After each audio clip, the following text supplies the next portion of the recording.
Hello everybody, Lamarck Russell here. I'm here to do what I said I was going to do, which is to tell you who I intend to support for President of the United States. I made a previous video in which I talked about why I choose to vote for candidates in the Democratic Party. You should watch that video so you could get a sense of where my political ideology stands. But for right now, I'm here to talk about which Democratic candidate I intend to support. But first I want to say that I will support whomever the Democratic Party nominates for president, whether it be former Maryland Governor Martin O'Malley, Vermont Senator Bernie Sanders, or former Secretary of State Hillary Rodham Clinton. I am going to support whomever the Democratic Party chooses to nominate. I think that's important. Secondly, I want to talk about the importance of this process. The primary process, I think, is very important. Every 4 years we talk about the selection. We criticize the selection that both party picks out, and it's because we don't pay attention to the selection process. In 2000, people complained about the Boer Fest that was Al Gore and George W. Bush, and again in 2004 when it was John Kerry and George W. Bush. People did tend to pay a little bit more attention in 2008, and I wonder why. But this year, I think that we need to be paying attention. Now, unfortunately, this year, the Democrats don't have as good of a selection as we did in 2008. See, the primary process is where you pretty much have a buffet of candidates to choose from, and you pick your favorite, you know, and you get to have a voice in who each party intends to nominate. Now, in 2008, the Democrats had a better selection. We had Hillary Clinton, Barack Obama, Joe Biden, Bill Richardson, John Edwards, Dennis Kucinich. And to this year, we just don't have as many, while the Republicans have about 17 people, or at least they had about 17 people. That's dwindled somewhat leading up to the, first primary votes. Now, now I want to talk about Martin O'Malley next. I think that it's a shame that the media hasn't been really paying attention to him. I watched that last debate and I liked some of the things that Martin O'Malley had to say, and I think it's a shame that he's not as strong as a contender that he should be. I think that right now he's running for vice president at this point, and and I think he would make a good vice president if Hillary Clinton wins the nomination. If Bernie Sanders wins, I think that he might be better off going with somebody like Elizabeth Warren for his VP pick. But, if Hillary Clinton wins, I think that Martin O'Malley would be a good pick for her. Now, the race in the Democratic Party has come down between two strong candidates, and Bernie Sanders and Hillary Clinton. And on issues, I'm more in agreement with Bernie Sanders, as many of my friends are. Hillary Clinton is a very, very close second, but I think when it comes to Bernie Sanders wins with me on issues. I agree with what he has to say when it comes to big banks and free college and money in politics, all of those things. I like what he has to say on those things. But it's not just about issues. You have to look at other things, especially in the primary process. You have to look at things like leadership and judgment. You have to look at trustworthiness. You have to look at competence. You have to look at experience. And you have to look at electability. Okay? When it comes to issues, as I said, Bernie Sanders wins. But when it comes to leadership, I think Hillary Clinton wins. Hillary Clinton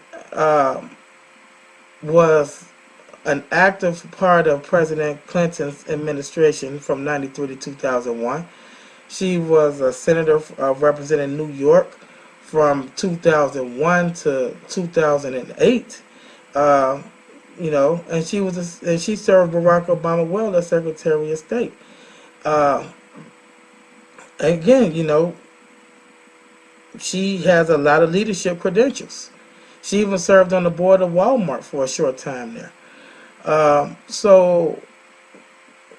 When it comes to judgment, you can say, okay, she voted for the war in Iraq. Now, this was a very sore issue for a lot of Democrats. Barack Obama used that to win, to hamper her election chances in 2008. He attacked her judgment, and it was an effective attack because it's how he won the Iowa caucuses. And this is how he rose to the national spotlight. Now, I think it's time that we move past that because Hillary Clinton was not the only Democrat to vote for the Iraq War. The Democrats controlled the Senate in 2002 when the war authorization came to a vote. Hillary Clinton, just like then Senator John Kerry, the 2004 Democratic nominee John Kerry, the current Secretary of State John Kerry, he also voted for the war to go to the vote. He also voted for the authorization to go to war in Iraq. So there's plenty of blame to go around. And now Hillary Clinton does regret that. She says as much. And some Republicans have said as much as well. And besides, she was a senator representing New York, home to the state that was attacked on September 11, 2001. Now, granted, that was not committed by the nation of Iraq. But President Bush had convinced the country that Iraq was an enemy that needed to be dealt with, especially when he tied Iraq to Al-Qaeda. And Hillary Clinton's vote basically represented the will of the people from her state. And Congress is meant to be a representative body, and she was simply doing, what she was supposed to do of representing the people. Now, she could have chose to lead and try to convince her people why the war was foolish, but she didn't. Barack Obama wasn't a senator. He wasn't a member of the United States Senate at the time. He was an Illinois state senator, and thus he did not have a say in whether to go to war in Iraq or not.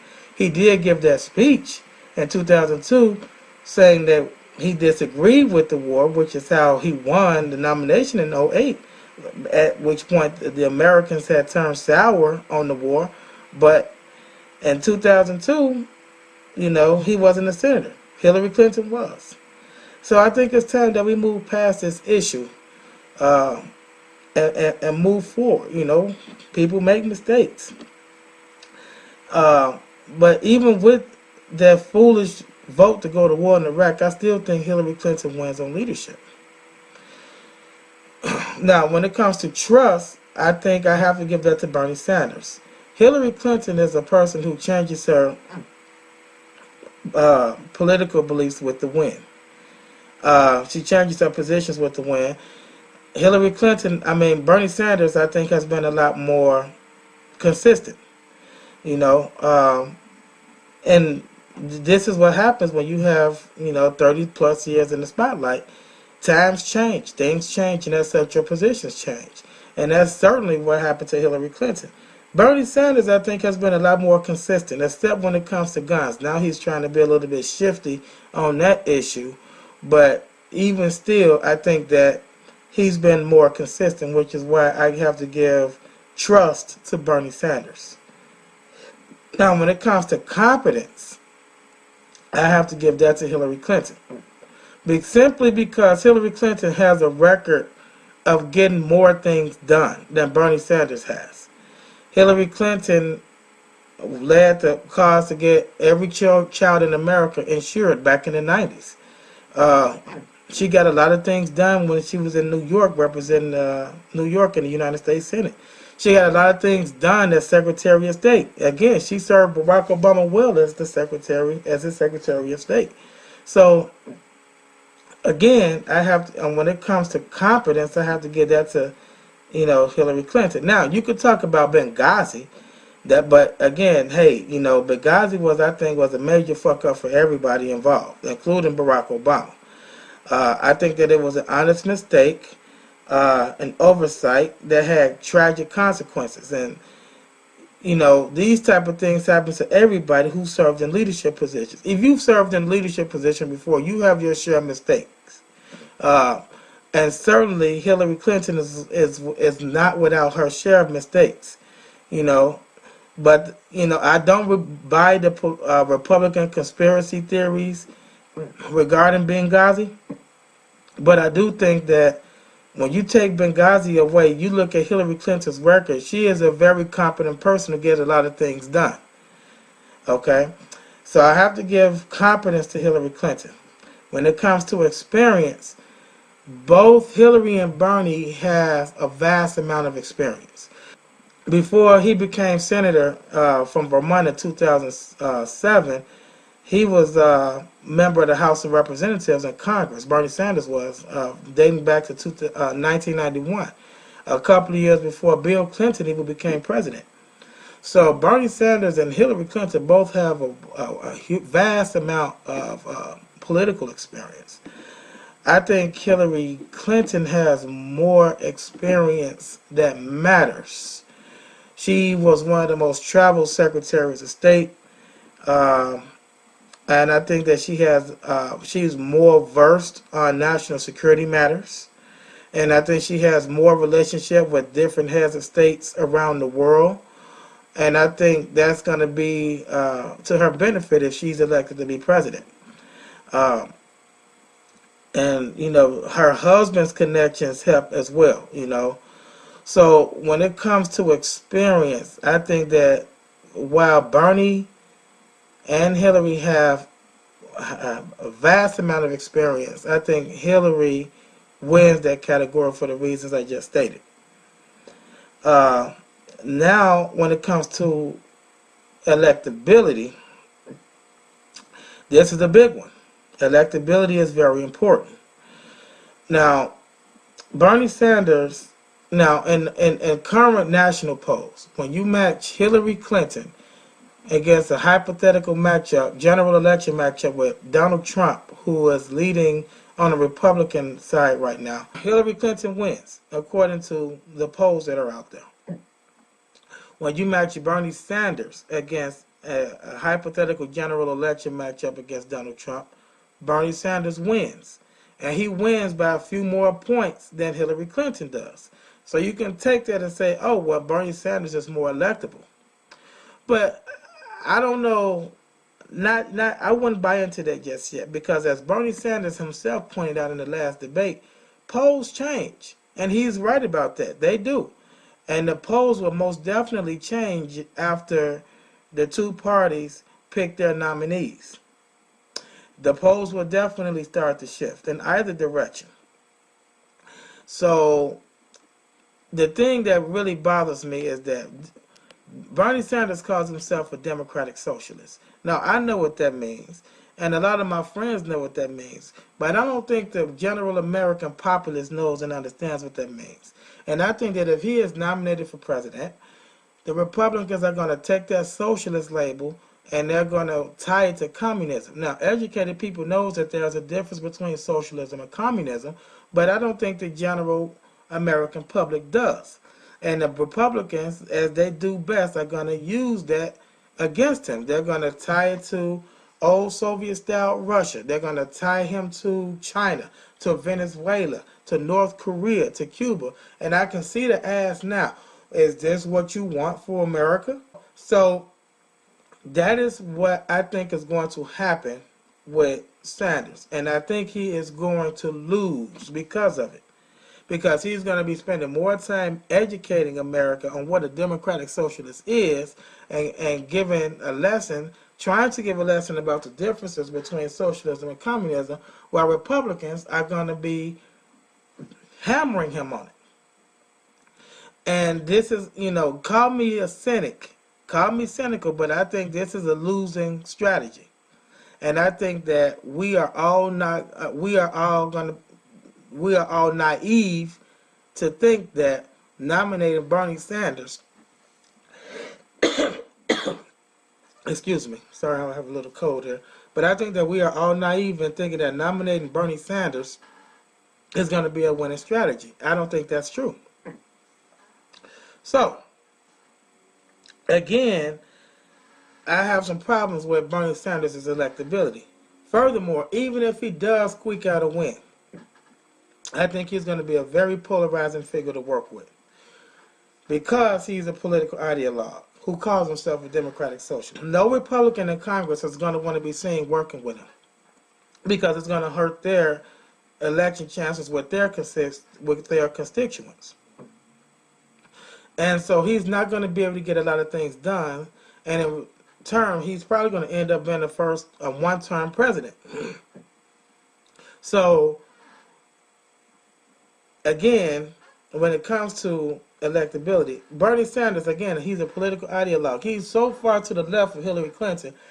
In 2011, he talked about possibly primarying Barack Obama, which is a ridiculous notion. Now, Hillary Clinton said that he sought someone to primary him. I don't think he did that. I don't think he took it that far. But he did talk openly about it, you know, because he thought Barack Obama was too centrist for his taste, you know. And so I think that when you're dealing with somebody like that, it's going to be hard to work with somebody like that as president. And you have to look at the reason why Republicans hate Hillary Clinton so much, you know, because she too is a very polarizing figure. But you have to look at why. Because the Clintons do have a record of getting things done. Every fight, most fights that Hillary Clinton fight with Republicans, she wins. And Republicans can't stand that. They hate losing. And they especially hate losing to Hillary Clinton. And Hillary Clinton knows how to compromise with them. She knows how to compromise with them. She knows how to work with them. She knows how to deal with them. More so than Barack Obama does. So when it comes to this issue of electability, I think Hillary Clinton takes the cake. Well, I'm not going to say takes the cake because I mean she definitely has her share of scandals behind her as well that she's definitely going to have to fight through and wither through. Not just her, but Bill Clinton as well. But even with all of those scandals, I think that Hillary Clinton is probably in a better position to win the general election than Bernie Sanders is. And I want to talk about this other issue too when it comes to black issues. I think that Hillary Clinton, when it comes to black issues, she gets it a lot more than Bernie Sanders do. Now, I'm not going to say that I'm not going to say that Bernie Sanders is not going to be a friend to black people when he gets in office. I believe that he will be if he is elected. But I think I talked about how Hillary Clinton changes her positions with the win. Black issues has been the one thing Hillary Clinton has been consistent on throughout her career. And she's been working to fight for civil rights and black issues since her college years in Chicago. So this is the one thing she has been consistent on, and she definitely does get it. She understands it. And I do think that black people will have a very good friend in Hillary Clinton and if she's elected to the presidency. And one last thing I want to talk about is that I think that we kind of owe Hillary Clinton this one.